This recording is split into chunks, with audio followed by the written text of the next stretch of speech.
Siguiente, por favor. Bueno, voy a hablar de probióticos, pero particularmente me interesa enfocarlo desde el punto de vista de la leche y los productos lácteos. En primer lugar, les comentaría qué cosa entendemos por probióticos. De acuerdo a esta definición del panel de expertos de la FAO y la OMS, que promulgó en el 2002, los probióticos son microorganismos vivos que cuando son administrados en cantidades adecuadas confieren beneficios a la salud del huésped. La siguiente, por favor. Si damos una definición un poco más amplia, podríamos decir que los probióticos son microorganismos vivos que se incorporan como suplementos a alimentos para mejorar el balance de la microbiota intestinal para beneficiar la salud del huésped. Esto no es estrictamente cierto, yo estoy hablando de alimentos, pero hoy en día ya tenemos una amplia oferta de probióticos que se venden en presentaciones farmacéuticas. Pero desde el punto de vista alimentario y como surge todo este asunto de los probióticos, entendemos estos probióticos como cultivos simples o mezclas de microorganismos que pueden aplicarse para humanos o para animales y de los cuales el máximo beneficio se obtiene cuando sobreviven al paso por el tracto gastrointestinal y se implantan en el intestino delgado y en el colon. La siguiente, por favor. Aquí están una serie de probióticos con presentaciones farmacéuticas. Hoy en día ustedes pueden encontrar cantidad de ellos en cualquier de estas tiendas de suplementos, o si se meten a las páginas de Amazon van a encontrar estos y muchísimos más, algunos muy antiguos como el Sinuberase, que se usa desde que yo era niño como para restablecer lo que llamábamos la flora intestinal, y algunos pues más recientes que dan una serie de ventajas, algunos muy específicos, como no sé si alcanzan a ver el de hasta abajo a la derecha, el Microbiot Fit, que se supone que es un microorganismo que ayuda a adelgazar. En fin, hay una serie de presentaciones farmacéuticas, pero yo lo que quisiera platicarles, la siguiente por favor, es los probióticos que se utilizan en los productos alimenticios, y específicamente me voy a centrar en las leches fermentadas. ¿Y por qué en las leches fermentadas? Pues porque han sido el vehículo que tradicionalmente se ha utilizado para proporcionar estos beneficios de microorganismos que coadyuvan a la salud del consumidor. Y existe una variedad enorme de leches fermentadas que contienen probióticos, desde yogures y diferentes bebidas lácteas que contienen estos probióticos, de luego incluyendo Yakult y muchas otras que conocemos. La siguiente, por favor. Las leches fermentadas han sido asociadas a beneficios a la salud desde hace muchísimo tiempo. Ya desde finales del siglo XIX, Ilya Metchnikoff, que trabajaba en el Instituto Pasteur, sugirió que había un aumento en la longevidad de ciertas poblaciones, particularmente en Bulgaria y en Europa del Este, por el consumo de leches fermentadas. Entonces él se dio cuenta que ahí las personas vivían muchos años y eso se lo atribuía al consumo de leches fermentadas. Tenía cierta razón, pero desde luego no tenía suficiente sustento científico. Hubo muchos otros investigadores a lo largo del siglo, finales del XIX, principios del XX, entre ellos el doctor Minoru Shirota de la Universidad de Kioto, que atribuyó a una cepa de Lactobacillus casei la capacidad de promover salud intestinal y prevenir enfermedades, y con esto él fundó la empresa que conocemos como Yakult. Y así, ha habido muchísimos casos, ¿no?, de utilizar las leches fermentadas específicamente para promover salud. Por ejemplo, en la Rusia zarista y posteriormente ya en la Unión Soviética se utilizó el Kumix en tratamientos de tuberculosis. El Kumix, que es una leche fermentada, elaborada a partir de leche de yegua. Pero realmente fue hasta en la década de los 80s, cuando el estudio de los probióticos alcanzó un nivel diferente en los estudios científicos. Fue cuando se empezó a estudiar estos asuntos de las leches fermentadas y los probióticos con mayor rigor científico. Podríamos decir que en los 80s surge, si me ponen la siguiente, por favor, los 80s es la década donde inicia este auge, ¿no?, de las leches fermentadas con probióticos desde el punto de vista ya de estudios científicos mucho más rigurosos. Entonces empiezan a darse estos estudios importantes desde el punto de vista científico, y eso va de la mano también con las cuestiones de mercadotecnia, es decir, en el mercado empiezan a venderse, a ofertarse una serie de productos, leches fermentadas básicamente, o yogures, con algunos otros microorganismos, justamente para promover la salud intestinal. Esto no era nuevo, por supuesto, en los 80s. Yakult, como les decía yo, empezó en 1930 en Japón, aquí mismo en México, pues probablemente creo que llegó más o menos en esas épocas de los 80s, pero a nivel mundial pues ya había algunos productos como estos, pero fue esta época de los 80s cuando se da este gran auge, y particularmente se da en Europa y en Japón. Uno de los pioneros allá a nivel científico, digamos, que promovieron estos estudios científicos de forma muy importante fue el doctor Jos Hausenfeld de la Universidad de Utrecht. No conseguí una foto del doctor Hausenfeld, pero sí una foto de la Universidad de Utrecht, que está a la derecha. Y abajo, no sé si lo alcanzan a ver, hay varios productos básicamente europeos, y están desde luego los productos japoneses, que se empezaron a vender en los 80s, que básicamente eran leches fermentadas o yogures, más bien, a los cuales se incluía alguna bacteria que había demostrado ser probiótica, como los yogures AB en Inglaterra. Luego tenemos ahí una bebida de la empresa Valio en Finlandia, y luego tenemos un yogur holandés que es lo que llamaban yogures ABC, que además de las bacterias del yogur tenían Lactobacillus acidophilus, bifidobacterias y Lactobacillus casei. Y por supuesto los productos japoneses, principalmente de la empresa Yakult. La siguiente, por favor.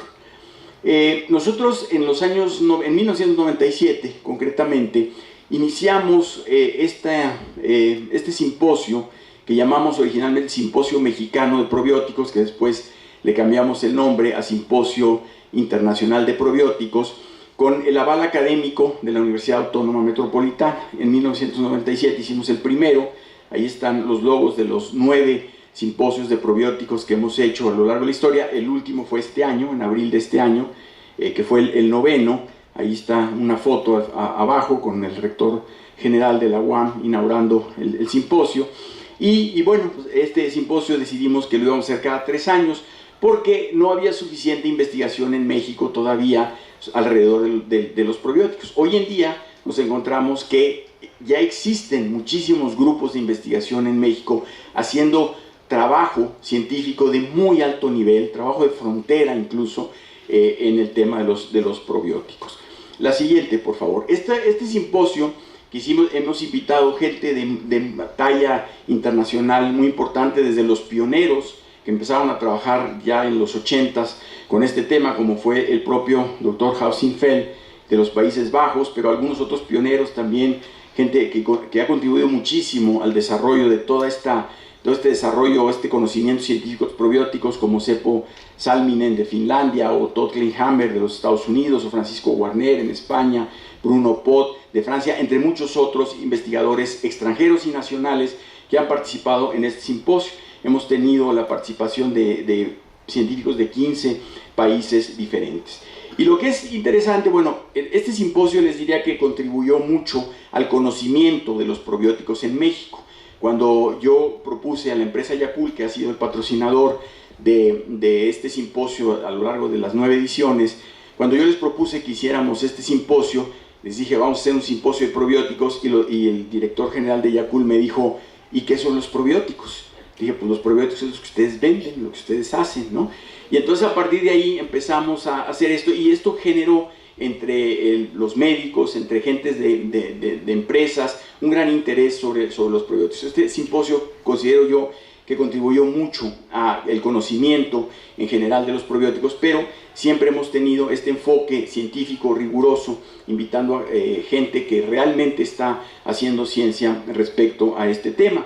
Y les podría decir también que en estos 25 años más o menos que llevamos de hacer este simposio, les digo, es cada 3 años, hemos tenido ahí 2 retrasos por las pandemias, la pandemia de influenza que tuvimos en 2009 y luego esta pandemia que tuvimos recientemente, que nos retrasó 1 año el simposio, pero por lo general se ha cumplido este ciclo de cada 3 años.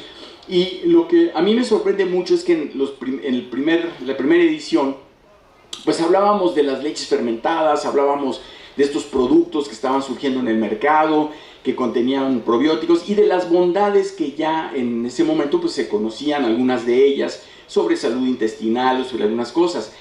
Pero a medida que ha ido avanzando el tiempo y que hemos ido haciendo nuevas ediciones del simposio, es sorprendente la cantidad de avance científico que ha habido. En el último simposio, en el noveno, tuvimos verdaderas participaciones sorprendentes en términos del avance científico, de lo que sabemos y de lo que no sabemos todavía de los probióticos. Entonces ha habido un avance científico, diría yo, vertiginoso alrededor de los probióticos que hemos podido constatar una a una con las distintas ediciones de este simposio. La siguiente, por favor. La siguiente. A principios del siglo, ¿no? en la revista Food Technology, ahí está la cita abajo, en 2002, decía esto. Publicaron ellos un artículo que se llamaba The Top 10 Functional Food Trends, ¿no? O sea, las tendencias en alimentos funcionales, ¿no? Hacia futuro. Y decía esto de Yakult específicamente, y no es porque me patrocine Yakult, ni mucho menos, no cobro ahí en Yakult ni nada, pero bueno, pues he tenido esta virtuosa, digamos, asociación a través del simposio. Pero lo que quiero recalcar es esta idea, ¿no? Que planteaba ahí el Food Technology a principios, que, como ustedes saben, los que estamos en alimentos, Food Technology es una de las revistas más influyentes en ciencia de alimentos, y decía, la marca de alimento, Yakult es la marca de alimento funcional más grande del mundo, está sólidamente posicionada como el líder global de las bebidas probióticas en mini botellas, considerado el segmento de mayor crecimiento de la categoría de lácteos frescos en todo el mundo. Eso es lo que quiero destacar. A principios de siglo se hablaba de esta categoría de alimentos lácteos fermentados funcionales, específicamente con probióticos, como el futuro en términos, desde luego, de negocios, de desarrollos, en términos de los productos lácteos. Entonces, y esto ha ocurrido, es decir, se empezó a crecer en los 80s este mercado, y en lo que llevamos del siglo, pues es un mercado que ha seguido creciendo y que lo constatamos ahora con la gran cantidad de productos, y me refiero específicamente a los productos lácteos que hay en el mercado. La siguiente, por favor. Entonces, los probióticos, pues ¿qué es lo que hacen? ¿Cuáles son los beneficios en términos globales? Pues diríamos que básicamente lo que se hacen, y esta es la idea con la que Yakult empezó su negocio hace ya casi un siglo, ¿no? Mejorar la composición, el balance y la estabilidad de la microbiota intestinal, contribuyendo a mejorar la salud del huésped. Los beneficios son ampliamente probados, digamos, ya hoy en día, y incluso desde los primeros estudios en los 80s, pues se ha ido demostrando que los probióticos efectivamente tienen un beneficio importante a la salud. La siguiente, por favor. Y esto tiene que ver con la microbiota intestinal, es decir, los probióticos afectan directamente la microbiota intestinal, y a partir de ahí es como ejercen, digamos, los beneficios. Entonces, quisiera hablarles un poquitín sobre qué es la microbiota intestinal y cuál es su importancia. La microbiota intestinal, pues, son un conjunto de microorganismos que conviven con nosotros en nuestro tracto gastrointestinal, desde la boca hasta el recto, y que se encuentran en grandes cantidades.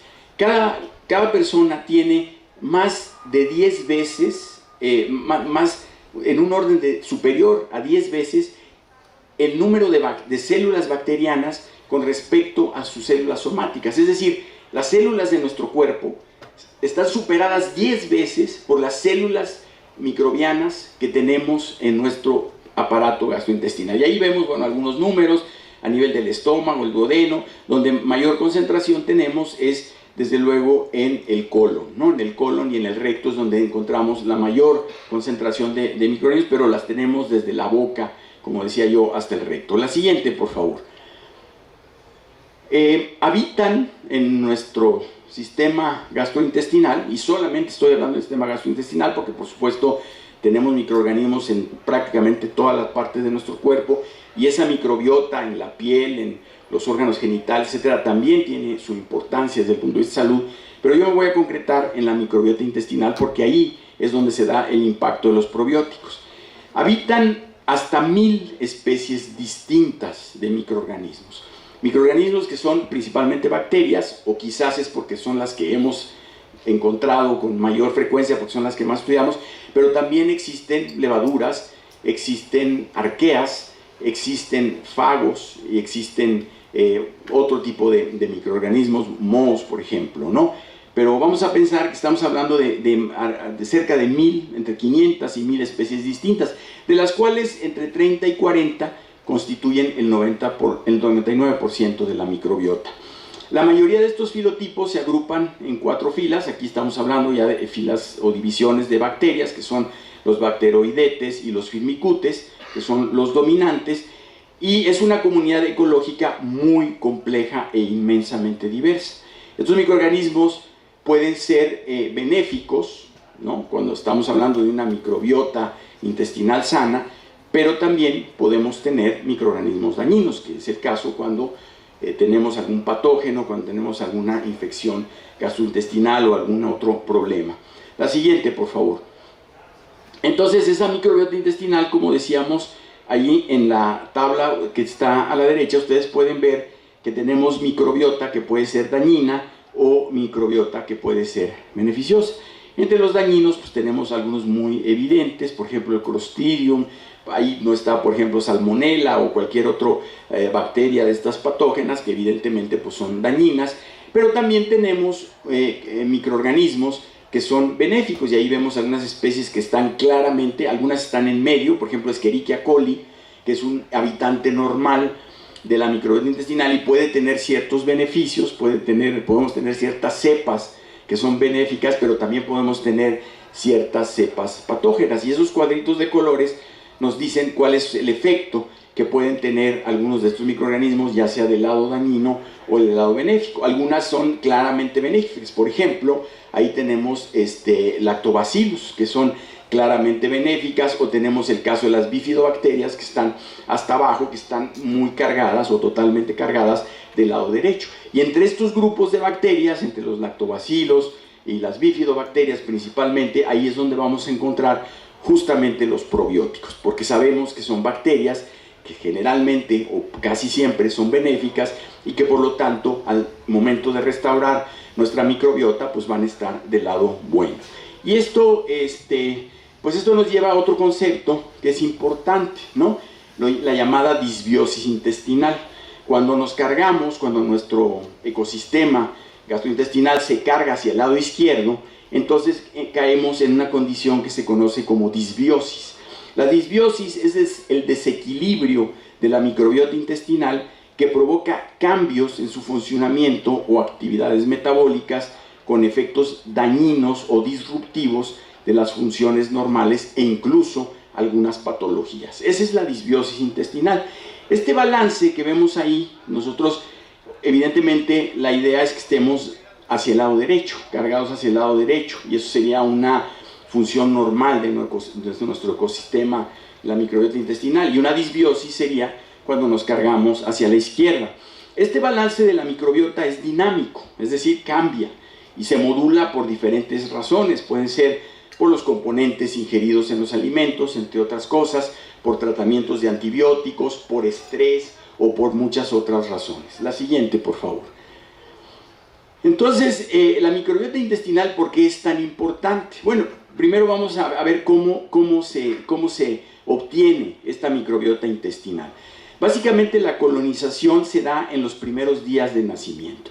Provienen los microorganismos pues básicamente del canal vaginal de la madre o del pecho de la madre, de la piel de la madre, en fin, todo el contacto que tiene el bebé desde el momento del nacimiento, ahí empieza a ser colonizado.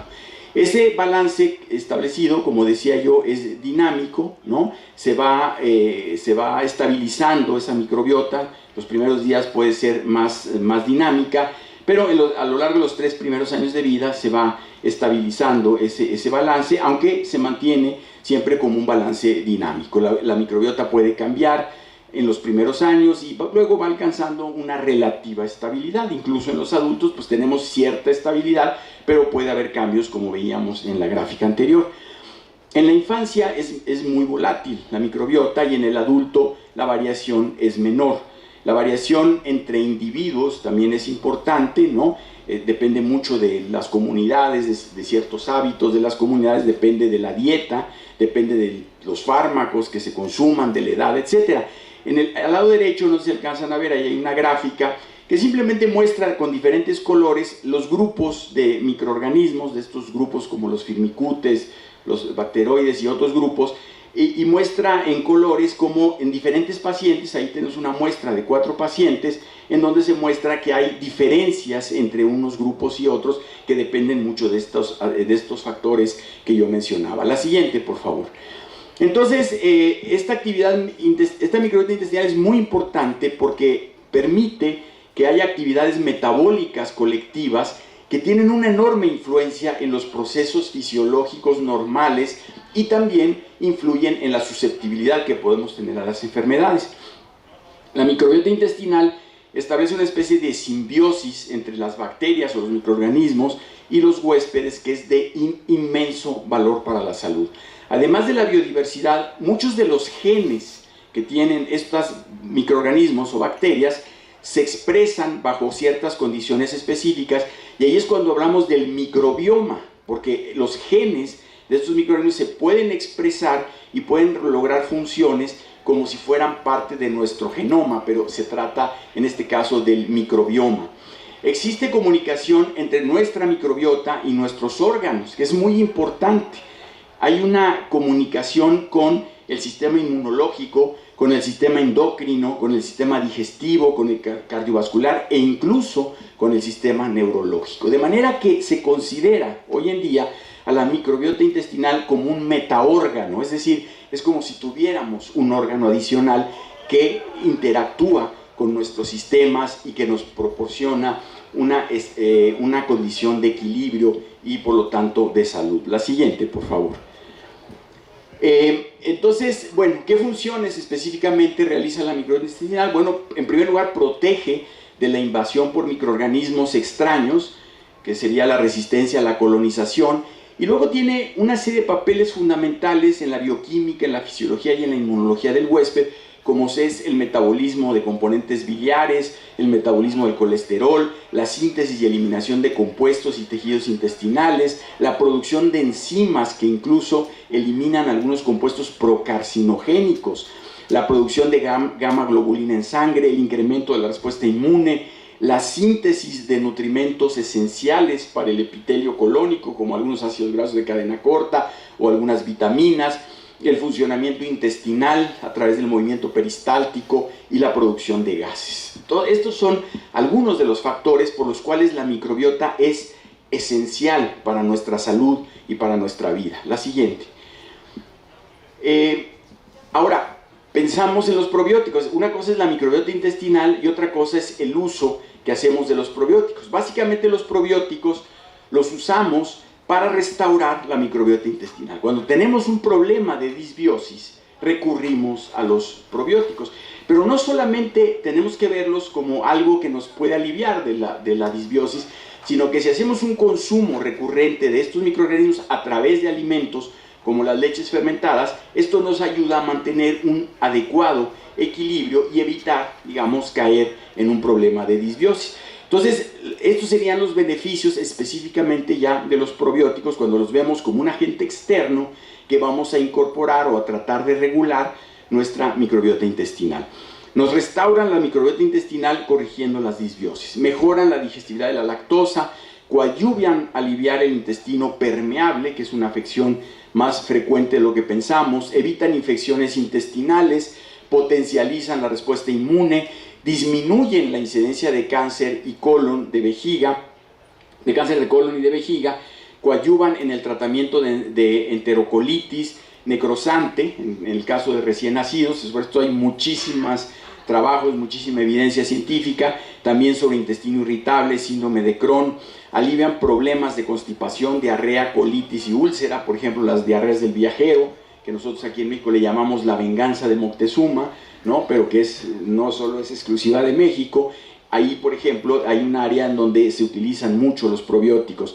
Reducen el colesterol sanguíneo, síntesis de vitaminas y ácidos grasos de cadena corta, e incluso más recientemente se ha visto también que tienen un posible efecto en la reducción de la obesidad y el síndrome metabólico. Hay cepas específicas que hay evidencias de que pueden ayudar a controlar estos problemas de obesidad y metabólico. Y más recientemente aún, a la derecha es un artículo que recientemente publicamos con la doctora Judith Jiménez, es un artículo de revisión, pero donde nos habla también de la salud mental. Se está atribuyendo también a los probióticos su influencia en ciertas afecciones o ciertas ventajas, digamos, en algunas enfermedades que tienen origen neurológico, y de esto pues también hay cada vez más evidencias. Sobre estos beneficios que yo planteo aquí, muchos de ellos están ya plenamente estudiados desde los años 80 y hay, digamos, evidencias científicas muy contundentes en muchos de estos casos. La siguiente, por favor. Los probióticos pertenecen a un grupo de alimentos, o sea, con este auge importante que ha habido de los probióticos, esto se ha extendido a otros productos que en conjunto se conocen como alimentos colónicos. Entonces los probióticos serían parte de los alimentos colónicos y existen también los llamados prebióticos. Los prebióticos son básicamente carbohidratos indigeribles que llegan hasta el colon, hasta las partes bajas del tracto gastrointestinal, y ahí son fermentados o consumidos por las bacterias buenas, digamos, ya sea de la microbiota intestinal o de los mismos probióticos, y estimulan su crecimiento. Cuando combinamos en un alimento probióticos y prebióticos, esta combinación se le llama simbióticos. Hoy en día también se habla de los posbióticos y después me voy a referir un poco a ellos. Básicamente estos alimentos colónicos en conjunto pues lo que hacen es mejorar la composición, el balance y la estabilidad de la microbiota intestinal, lo cual repercute en beneficios para la salud del huésped. Son básicamente alimentos funcionales de gran importancia, ¿no?, y de enorme crecimiento en el mercado mundial. La siguiente, por favor. ¿Cuál sería la función de estos alimentos colónicos? Puse aquí un símil, la anterior, por favor. Puse aquí un símil en donde pongo un pradito, ¿no?, donde hay un pasto, lo ven hasta arriba. Eso sería, digamos, una condición normal de un ecosistema intestinal sano, que puede caer en un problema de, por ejemplo, bajo un tratamiento de antibióticos, podemos arrasar con ese ecosistema y convertirlo en un sistema desértico, como se ve ahí en la foto del medio.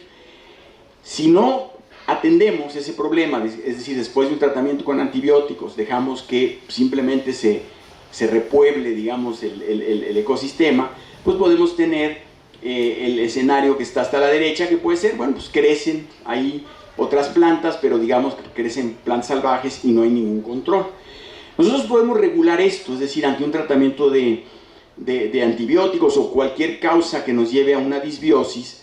Si nosotros utilizamos los alimentos colónicos, como pueden ser los probióticos y los prebióticos, nosotros podemos regular el restablecimiento de ese ecosistema. Por ejemplo, podemos usar probióticos, que sería el equivalente a usar semillas, en este ejemplo, ¿no? Si sembramos semillas en ese terreno desértico, entonces florece hierbas, ¿no?, un pasto, ¿no?, adecuado.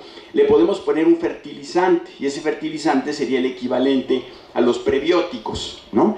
Y en casos muy graves, cuando hay personas que sufren de disbiosis y que difícilmente pueden salir a través de un tratamiento con probióticos o prebióticos, pues a veces se hace lo que se conoce como trasplante fecal o trasplante de microbiota intestinal, que suena menos feo, que sería el equivalente a replantar pasto, ¿no?, en la microbiota, en el ecosistema intestinal, y al final restauraríamos este ecosistema, ¿no?, como se ve, no se alcanzan a ver la foto de abajo, es otra vez el pastito así muy, muy agradable, ¿no? Esto es lo que hacen los alimentos colónicos. La siguiente, por favor. Entonces, decíamos que tenemos también, además de los probióticos, los prebióticos, que son ingredientes que se usan en los alimentos, que no se digieren, pero que estimulan el desarrollo de los probióticos. Algún ejemplo de estos es esta molécula que está ahí, es un galactósido, que produce, por cierto, la empresa Yakult en Japón. Es el jarabe que se ve ahí arriba a la derecha, y tiene productos en los cuales se incorpora tanto el probiótico como el prebiótico. Aquí abajo hay una foto de un Yakult normal de Japón, y el otro Yakult, que es el 80-ACE, en el cual se agrega la misma cepa, Lactobacillus casei shirota, con un prebiótico que es un galactósido, y entonces ofrecen un producto que es un simbiótico. La siguiente, por favor. Estas son más o menos las bacterias lácticas que más se utilizan como probióticos. Tenemos varias especies del género Lactobacillus, desde, por ejemplo, la del yogur, que es del Broeckii subespecie vulgaricus, pero entre las más utilizadas está Acidophilus, johnsoni, casei subespecie casei, rhamnosus, reuteri. Tenemos también el Streptococcus thermophilus, que es la otra bacteria del yogur. Tenemos una serie de especies del género Bifidobacterium y también algunas del género Enterococcus, como Faecium y Fecalis. La siguiente, por favor. Entre estos, digamos, están los que más comúnmente se utilizan. Nosotros hemos hecho algunos estudios, por ejemplo, hablando de la simbiosis, ¿no?, donde hemos evaluado hasta qué punto el prebiótico coadyuva con el probiótico a generar un ambiente, un ecosistema adecuado a nivel intestinal. Y lo que observamos, lo que nosotros descubrimos en estas investigaciones, ahí abajo están un par de publicaciones que hemos hecho sobre este tema, medimos qué tan eficiente es un prebiótico para un probiótico. Entonces probamos 6 probióticos diferentes que eran bacterias aisladas de productos comerciales en el mercado mexicano. Aislamos las bacterias, una era Lactobacillus casei, johnsoni, Lactobacillus rhamnosus GG, que es uno de los probióticos más utilizados, Lactobacillus acidophilus, Lactobacillus rhamnosus y Lactobacillus casei shirota, y probamos 3 prebióticos diferentes, lactulosa, inulina y un oligosacárido, que es oligomate, que es el que produce Yakult, que es un galacto-oligosacárido. Y ahí pueden ver ustedes en la gráfica de arriba que la combinación de un prebiótico con un probiótico varía mucho, es decir, no para todos los probióticos funcionan igual los mismos prebióticos. Algunos prebióticos permiten, la altura de la barra pues nos dice qué tanto creció el microorganismo en presencia de cada uno de estos prebióticos, y podemos ver que algunos se desarrollan más que otros en presencia del prebiótico. A partir de ahí generamos una ecuación, que es lo que llamamos el índice prebiótico, para poder calcular esto. Y yo creo que es importante, cuando formulemos un simbiótico, pues que tengamos en mente realmente cuál es el probiótico adecuado para un determinado probiótico, viceversa, cuál es el prebiótico que debemos utilizar para un probiótico. La siguiente, por favor. Entonces, regresando a las leches fermentadas y los probióticos, pues como decíamos, hay una gran cantidad de productos. La siguiente, por favor. Y aquí, bueno, pues algunas de las cepas más estudiadas, comerciales más estudiadas. Tenemos el Lactobacillus rhamnosus, o que hoy se le cambió de nombre, y hoy se llama Lacticacei bacillus rhamnosus, particularmente la cepa GG, que fue desarrollada por Valio, y ahora tiene los derechos de comercialización Christian Hansen. Es una de las cepas más utilizadas. Luego tenemos algunos Lactobacillus casei, como la cepa shirota de Yakult, o Immunitas de Danone, y algunos Bacillus acidophilus o johnsoni, como los que tiene Nestlé. Estos son de los probióticos que más se han estudiado, que más efectos benéficos se ha demostrado en ellos, y que se utilizan comercialmente en productos importantes. La siguiente, por favor.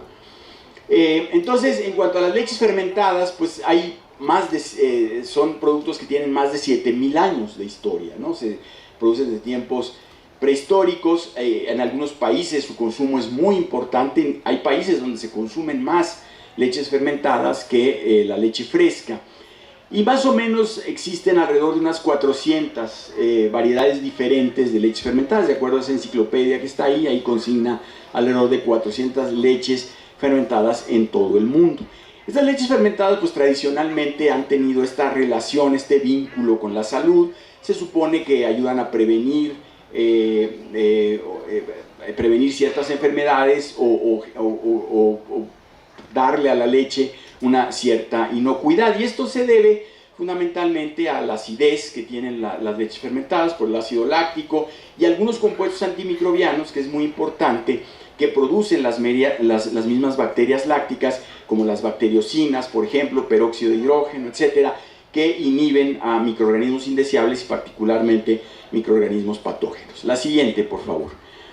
Entonces, las leches fermentadas pues han sido los vehículos tradicionales de probióticos por esta asociación entre salud de las leches fermentadas, su la posible inocuidad que le dan la propia fermentación y algunas otras cuestiones, algunas auras, digamos, de salud que empezaron a surgir con las investigaciones de Metchnikoff, etc.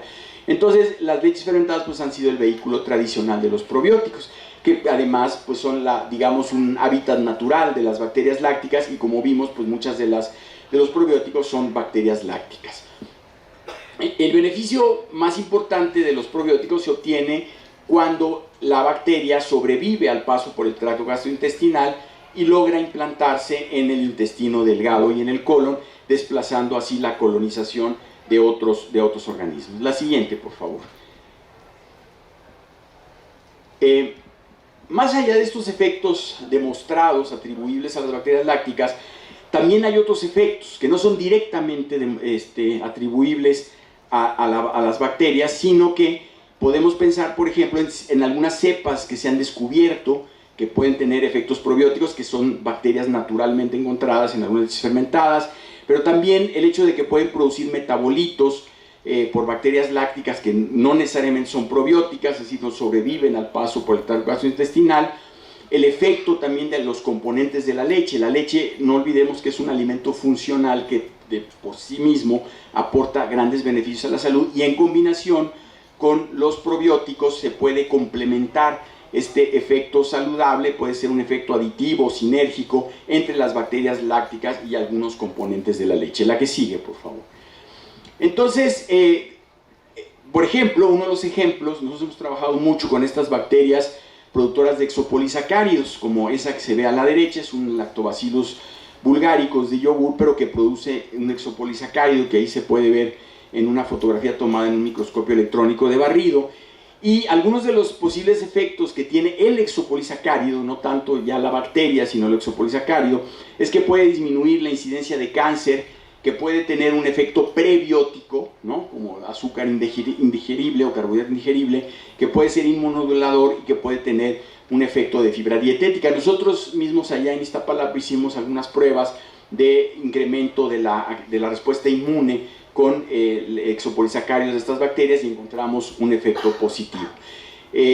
Hay muchas leches fermentadas que tienen este tipo de bacterias. Por ejemplo, hay leches escandinavas como el Fili, el Filmol o el Longfil que se producen en los países escandinavos, que son bacterias de Lactococcus que producen el exopolisacárido, o bacterias de yogur que hoy en día se usan mucho para evitar la sinéresis en el yogur. Estos son efectos que se han sugerido y en algunos casos se han demostrado. La siguiente, por favor. Y aquí me gustaría entonces entrar al tema de los posbióticos. ¿Qué son los posbióticos? Son compuestos secretados por los microorganismos vivos o que se liberan después de que el microorganismo ha muerto y que claramente tienen beneficios para la salud. Es decir, no necesariamente derivan del microorganismo probiótico, sino que pueden ser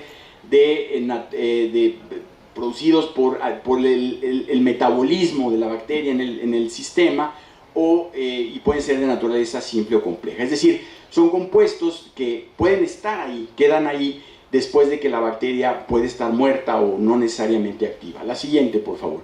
Y en ese sentido, aquí tengo un par de publicaciones en las que yo he participado con un grupo del Hospital General Federico Gómez, Hospital Infantil Federico Gómez, en donde hemos visto, por ejemplo, se han hecho evaluaciones a nivel de la actividad inmunomodulatoria de Lactobacillus casei, ¿no? Pero ya muerta, es decir, una vez que se inactivó por calor, y entonces hemos visto que puede tener, aún la bacteria muerta, puede tener una actividad inmunomoduladora, lo cual nos estaría hablando de un posbiótico. La siguiente, por favor. Y luego, otra de las cosas que tenemos una larga trayectoria trabajando en esto, es ver la fermentación de estos productos, de estas bacterias en las leches, cómo generan una serie de péptidos bioactivos que tienen efectos muy importantes para la salud. Sobre esto hemos estudiado mucho, iniciamos trabajando con las leches comerciales, con probióticos o sin probióticos, como es el caso del yogur, y encontramos la siguiente, por favor. Encontramos que se producen una gran cantidad de péptidos bioactivos, ¿no? Y estos péptidos bioactivos en cada una de las leches fermentadas que ven ahí. La siguiente, por favor. Y encontramos que hay péptidos que pueden tener una cierta actividad biológica de acuerdo a sus pesos moleculares. La siguiente, por favor. Estos péptidos bioactivos pues tienen diferentes funciones, son inmunomoduladores, antimicrobianos, disminuyen la presión arterial, etcétera, etcétera. Y hemos encontrado, por ejemplo, en el caso del Soful, algunos muy específicos que pueden tener estas bioactividades. La siguiente, por favor. Aquí tenemos algunos de estos encontrados en el Soful. La siguiente, por favor. La siguiente. Aquí tenemos ya específicamente algunos que por su peso molecular hemos encontrado evidencias de todos los efectos que pueden tener, antimicrobianos, antihipertensivos, inmunomoduladores, etcétera, etcétera. Las siguientes son específicamente los del Soful y hemos hecho también pruebas con diferentes microorganismos como la misma Lactobacillus casei shirota, el Streptococcus thermophilus, viendo también la producción de péptidos bioactivos, por ejemplo, péptidos que pueden antitrombóticos o que pueden disminuir la presión arterial. La siguiente. Bueno, es un péptido muy particular que tiene ambas actividades, es antihipertensivo y antitrombótico, es el que llamamos el péptido 7 porque fue el orden en que salió en pruebas de HPLC. La siguiente, por favor.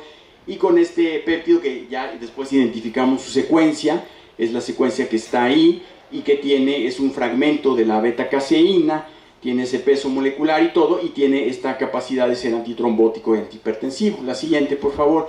Y de ahí pues, hemos publicado varios artículos, desde el sondeo que hicimos en las leches fermentadas, el efecto antihipertensivo, antitrombótico, específicamente en el Soful, y también ya estudios más específicos de este péptido número 7 que le llamamos en el artículo del International Dairy Journal. Y abajo tenemos un artículo en el Food Biophysics de un trabajo que hicimos con colegas de Lerma, que son expertos en bioinformática, y que hemos hecho algunas simulaciones bioinformáticas para ver cómo este péptido puede actuar, puede atravesar la pared, la membrana celular, y cómo puede, digamos, tener esta actividad benéfica como péptido. La siguiente, por favor. Y por último, ya nada más quiero concluir diciéndoles que hemos estado trabajando muy recientemente con alumnos de la licenciatura de Ciencia y Tecnología de Alimentos, con José Agustín, con María Fernanda, con José Alberto y con Paola, que están aquí presentes. Estamos desarrollando una bebida, esto lo hicimos para una empresa de Tabasco, desarrollar una bebida a partir de suero de leche, para aprovechar el suero de leche, fermentada con bacterias del yogur y con Lactobacillus, con el Lactobacillus rhamnosus GG, y que es una bebida que hemos demostrado tiene una serie de actividades funcionales muy interesantes, desde la presencia del probiótico hasta la producción de péptidos bioactivos, sobre los cuales hemos estado trabajando en determinar su actividad, como la actividad antimicrobiana, y también estamos en la etapa de hacer un estudio de proteómica para ver específicamente cuáles son los péptidos que pueden tener una actividad funcional. Y con eso termino mi plática. La siguiente, por favor. Bueno, estas serían las conclusiones, ¿no? Pues el papel de la microbiota intestinal es muy relevante. Los probióticos y los alimentos colónicos ayudan al restablecimiento de la microbiota intestinal, y la leche es el principal vehículo de los probióticos, que también ha demostrado tener sus propias contribuciones, y el estudio del efecto complementario aditivo sinérgico entre los componentes de la leche y los probióticos, a mí me parece que es un enfoque importante que nos puede hablar de posibles posbióticos, pero además efectos interesantes a la salud que se pueden lograr solamente por la combinación de estos componentes. La siguiente, por favor. Y bueno, ya con eso termino, la unidad Lerma, a la cual están todos invitados.